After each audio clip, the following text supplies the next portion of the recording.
On March 15, 44 BC, the most powerful man in the world walked into a room surrounded by his friends. Within minutes, he would be stabbed 23 times, bleeding out on the cold marble floor of the Roman Senate. His assassins. The very men he had trusted, promoted, and forgiven. Some he had even considered sons. This wasn't just murder. This was the ultimate betrayal that would destroy a republic and plunge an empire into chaos for decades. But to understand why Julius Caesar had to die, we need to understand who he was, and more importantly, what he had become.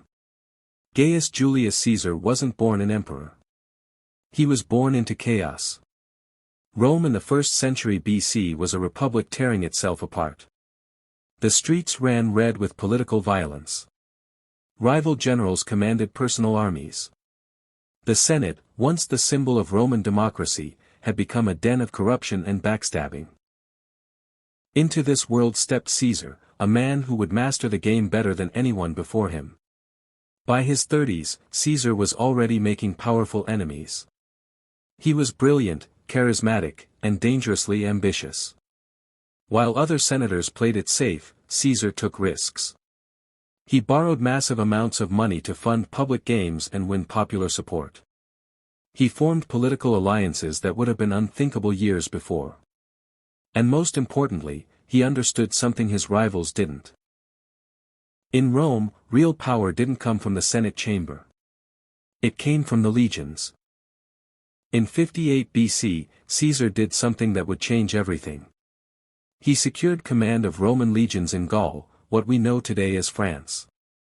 What was supposed to be a standard governorship turned into an 8-year military campaign that would make him a legend. Caesar didn't just defend Roman territory.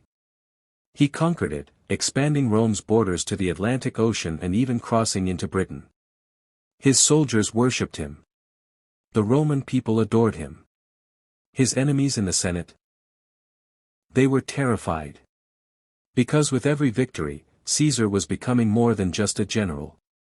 He was becoming irreplaceable. His legions were loyal to him personally, not to Rome. He had conquered enough territory to fill the treasury for generations. He had military genius that made him virtually unbeatable. And he had the support of the common people who saw him as their champion against the corrupt aristocracy. Back in Rome, a group of senators watched all of this with growing dread. Chief among them was Marcus Porcius Cato, a conservative who believed Caesar represented everything wrong with Rome's future. Then there was Marcus Tullius Cicero, Rome's greatest orator, who saw Caesar as a threat to republican government. And lurking in the shadows was a young senator named Marcus Junius Brutus, a man Caesar loved like a son, but who came from a family famous for killing tyrants. These men made a calculation. They looked at Caesar's growing power and saw the death of the republic. They convinced themselves that one man, no matter how successful, could not be allowed to overshadow the Senate. They began using every legal tool they had to stop him. They demanded he disband his legions. They threatened prosecution if he returned to Rome. They backed his rival, Pompey the Great, hoping to check Caesar's influence. They made one fatal mistake. They assumed Caesar would back down. They assumed he valued his life and reputation more than power. They assumed wrong. In January of 49 BC, Julius Caesar stood at the Rubicon River, the boundary between Gaul and Italy. Roman law forbade any general from crossing with an army. To cross meant civil war. To cross meant challenging the entire Roman establishment. Caesar looked at his legions. He looked toward Rome. And then he spoke words that would echo through history: "The die is cast." He crossed the Rubicon, and there was no going back. Rome's civil war had begun, and the Republic's days were numbered. The moment Caesar's legions splashed across the Rubicon, every politician in Rome knew what was coming. This wasn't a negotiation anymore. This was war. And Caesar was bringing 10,000 battle-hardened veterans who had spent 8 years crushing barbarian tribes. They moved fast, capturing town after town in northern Italy. The speed was terrifying. City gates opened before Caesar even arrived. Why? Because people remembered what happened to those who resisted him in Gaul. In Rome, panic set in. Senators fled in the middle of the night, grabbing whatever wealth they could carry. Pompey the Great, the man they'd chosen to stop Caesar, made a shocking decision. Instead of defending Rome, he retreated. He abandoned the capital, taking his legions and half the Senate with him across the Adriatic Sea to Greece. His strategy was to regroup, gather more forces, and strangle Caesar's supply lines. It was actually a smart plan. But it had one problem. It made him look like a coward. Caesar entered Rome without resistance. Think about that for a moment. The most powerful city in the world, and he just walked in. No battle. No siege. The doors were open. Caesar went straight to the treasury and took what he needed to fund his war. When one tribune tried to stop him, Caesar reportedly said, "Arms and laws do not flourish together." It was a chilling statement. The law meant nothing now. Only power mattered. But Caesar was too smart to just seize power and call himself king. Romans had a deep, almost pathological hatred of monarchy. They'd killed their last king 500 years earlier and built an entire republic on the idea that no one man should rule. So Caesar did something clever. He had himself appointed dictator, yes, but only temporarily. It was technically a legal Roman office, used in emergencies. Of course, Caesar would keep extending his emergency powers, but for now, it gave his rule a veneer of legitimacy. Imagine being Julius Caesar. You've conquered Gaul. You've crossed the Rubicon. You've defeated Pompey's armies and chased him across the Mediterranean. You're exhausted, you're in a foreign palace dealing with backstabbing advisors, and suddenly a carpet delivery arrives at your private quarters after dark. The carpet unrolls. Out steps a young woman who's supposed to be 200 miles away leading an army. She's covered in dust from the journey. She's risking execution just by being here. And the first thing she does is start speaking to you in perfect Latin. This is the moment. Not seduction. Strategy. Cleopatra didn't smuggle herself into Caesar's presence to bat her eyelashes. She came to make a deal. And Caesar, who has spent his entire life recognizing talent and ambition when he sees it, is listening. Here's what she offers him: legitimacy. Caesar has just made himself dictator of Rome through military force. Half of Rome thinks he's a tyrant. The other half thinks he's a necessary evil.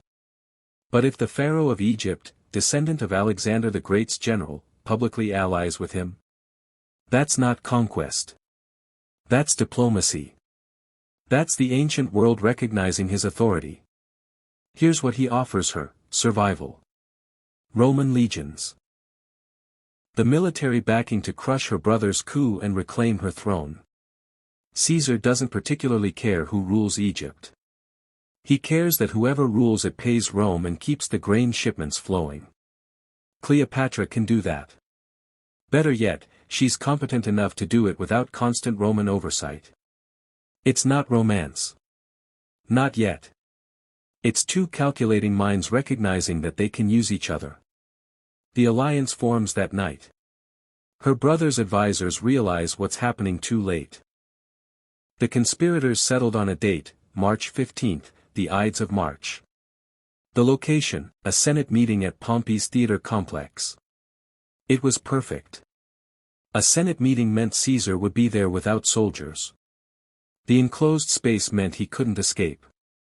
And there was bitter irony in the location: Pompey's theater, built by the man Caesar had defeated, would be where Caesar met his end. They planned every detail. Who would strike first? Who would block the doors? How they'd justify it afterward. They even discussed what to do with Caesar's body. Some wanted to drag it through the streets. Others thought that would make him a martyr. They settled on leaving that decision for after the deed was done. But there was one detail they fatally overlooked: what would happen next. They were so focused on killing the tyrant that they didn't think through what would happen when the tyrant was dead. This oversight would haunt them, and Rome, for decades.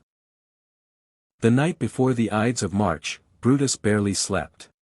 His wife, Portia, knew something was wrong. She'd noticed the secret meetings, the whispered conversations. According to legend, she cut herself with a knife to prove she could endure pain, to prove she was worthy of his trust. Brutus told her everything. She begged him to reconsider, but Brutus was convinced he had no choice. Rome demanded sacrifice, and he would give it. Meanwhile, Caesar spent that evening at a dinner party. The conversation turned to death, and someone asked Caesar what kind of death he'd prefer. Caesar answered without hesitation, a sudden one. Within hours, he'd get his wish. 41 BC. Mark Antony summons Cleopatra to meet him in Tarsus, in modern-day Turkey. It's phrased as a diplomatic invitation, but everyone understands what it really is, a test. Antony controls the eastern Roman territories now. Egypt sits right in the middle of his domain. He needs to know if Cleopatra is an ally or a threat. He also needs money to fund his planned invasion of Parthia, Rome's great eastern enemy. Cleopatra could arrive humbly, as a subordinate queen acknowledging Rome's superiority. That's what Antony expects. That's what every other client ruler does when Rome calls. She does the opposite. She arrives like a goddess. At Pompey's theater, the conspirators were gathering, trying to appear casual. But as the morning wore on and Caesar didn't appear, panic began to set in. Had someone warned him? Had he discovered the plot? Cassius was pacing, hand on his concealed dagger.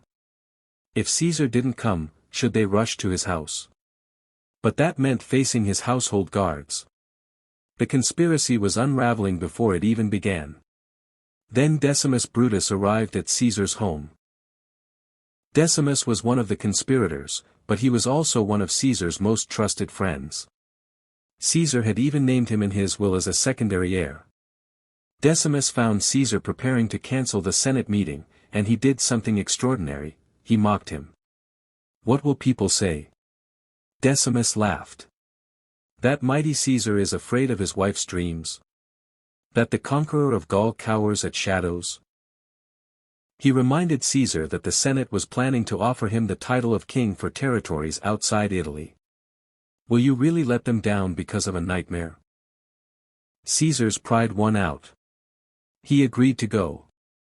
As his litter carried him through Rome's streets toward Pompey's theater, several people tried to warn him.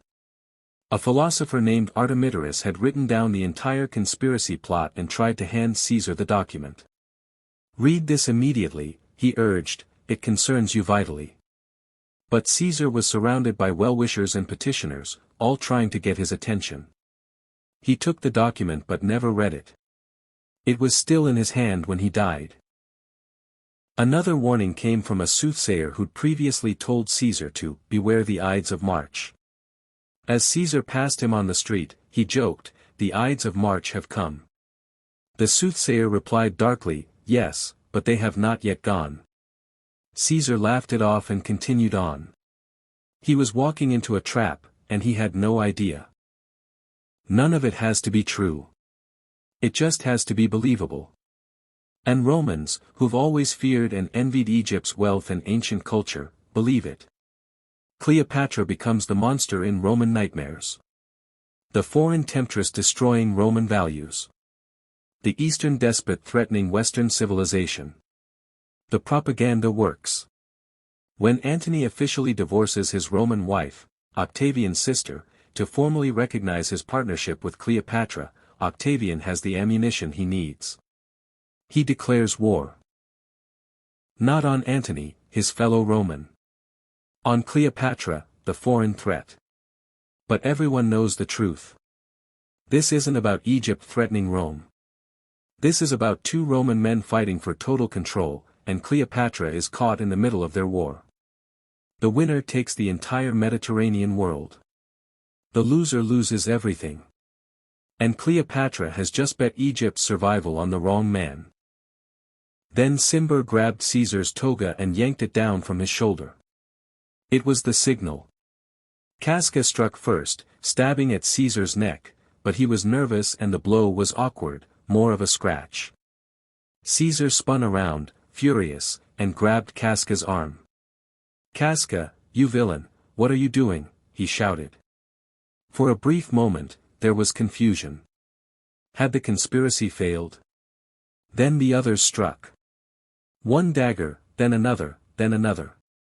Caesar fought back initially, using his stylus, a metal writing implement, as a weapon, stabbing at his attackers. But there were too many. 23 times the daggers plunged into his body. His face, his chest, his back, his legs. Blood sprayed across white togas.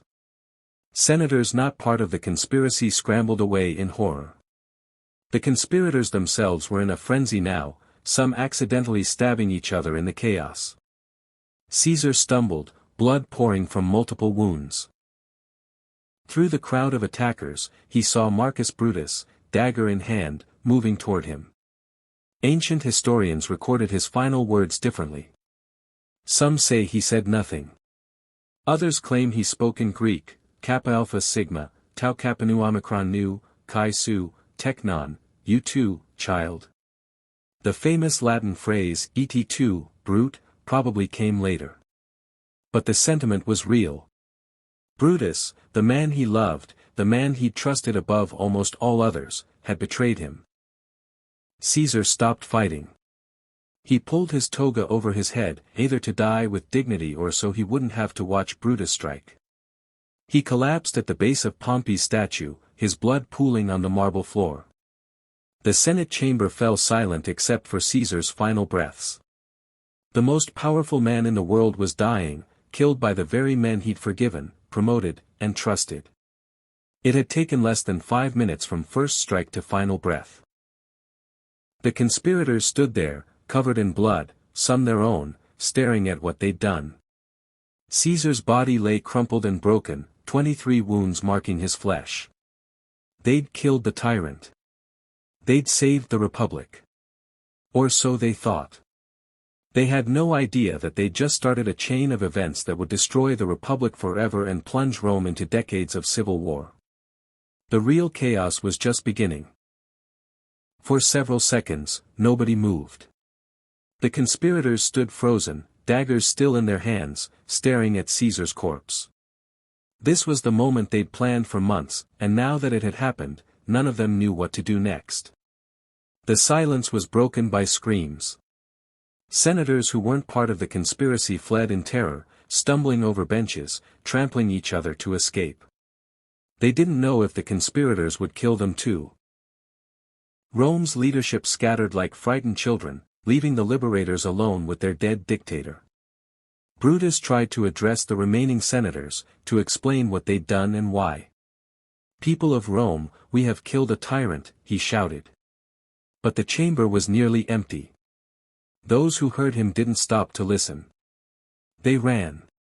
Outside, Mark Antony heard the commotion and saw senators fleeing in panic. He immediately knew something terrible had happened. Rather than rushing in to help Caesar, Antony did something that showed his political instincts. He disguised himself as a slave and fled to his home. If they'd killed Caesar, he might be next. The conspirators made a critical decision.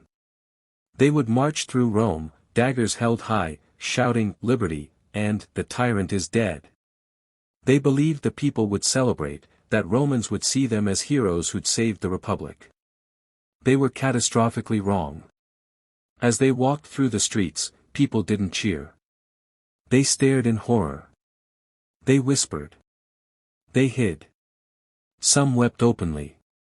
Caesar wasn't just a dictator to the common people of Rome, he was their champion. He'd given them land, grain, entertainment, and glory. And now he was dead, murdered by aristocrats who'd never cared about ordinary Romans. The conspirators reached the forum and tried to give speeches. Brutus, covered in Caesar's blood, attempted to explain their actions. "We did this not because we loved Caesar less, but because we loved Rome more. But his words fell flat. The crowd was growing, and it wasn't friendly. People were angry, confused, and potentially dangerous. The liberators had assumed killing Caesar would automatically restore the Republic. Instead, they'd created a power vacuum and nobody knew what came next. Meanwhile, Caesar's body still lay in the Senate chamber, abandoned and alone. Eventually, his slaves came and placed him on a litter.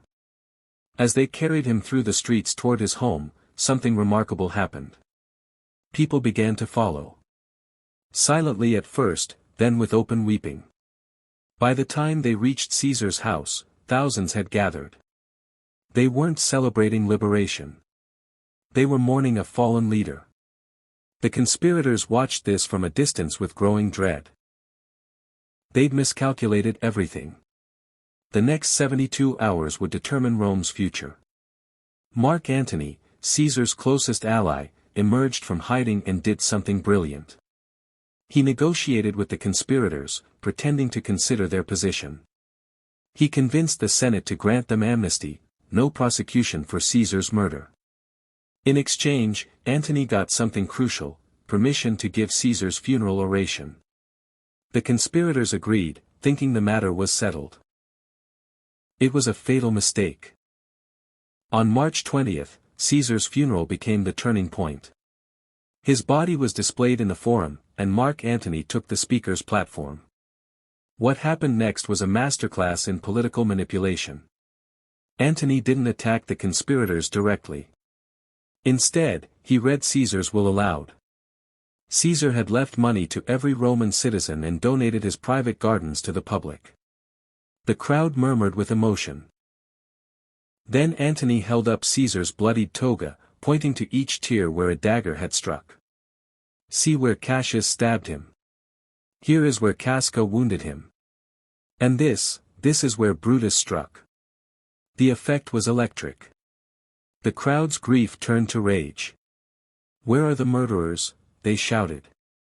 Burn their houses. Within hours, Rome exploded into violence. Mobs rampaged through the city, hunting for anyone associated with the conspiracy. They found a poet named Cinna, who had nothing to do with the assassination but shared a name with one of the conspirators, and literally tore him apart in the streets. The liberators fled Rome that very night, fearing for their lives. Their dream of restoring the Republic had lasted exactly 5 days. What followed was even worse than what came before. Caesar's grandnephew and adopted heir, Octavian, arrived in Rome claiming his inheritance. He was only 18 years old, but he had Caesar's name and Caesar's money. Mark Antony initially dismissed him as a boy, but Octavian proved to be every bit as ruthless and brilliant as his adoptive father. Together with another general, Lepidus, they formed the Second Triumvirate and declared war on Caesar's assassins. The conspirators fled to the eastern provinces, raising their own armies. Brutus and Cassius commanded legions in Greece and Macedonia. What followed was another massive civil war, just like the one between Caesar and Pompey. In 42 BC, at the Battle of Philippi, Octavian and Antony crushed the conspirators' forces. Cassius committed suicide when he thought the battle was lost. Brutus lasted one more day before falling on his own sword. According to legend, his last words were, "O wretched virtue, you were but a name." He'd killed for an ideal, and the ideal had died with Caesar. But the civil wars didn't end there. They continued for another 13 years. Octavian and Antony eventually turned on each other. Antony allied with Cleopatra in Egypt, yes, Caesar's former lover, now with his former ally. Octavian painted them as traitors plotting to make Alexandria, not Rome, the capital of the empire. The final battle came at Actium in 31 BC, where Octavian's fleet destroyed Antony and Cleopatra's forces. Both would commit suicide within a year. Octavian stood alone, the last man standing from decades of bloodshed. In 27 BC, 17 years after Caesar's assassination, Octavian stood before the Senate and did something extraordinary. He restored the Republic, giving back powers to the Senate, refusing the title of king or dictator. The Senate loved him for it and showered him with honors. They gave him a new name, Augustus, meaning, the revered one. But everyone understood the truth. Augustus held all real power.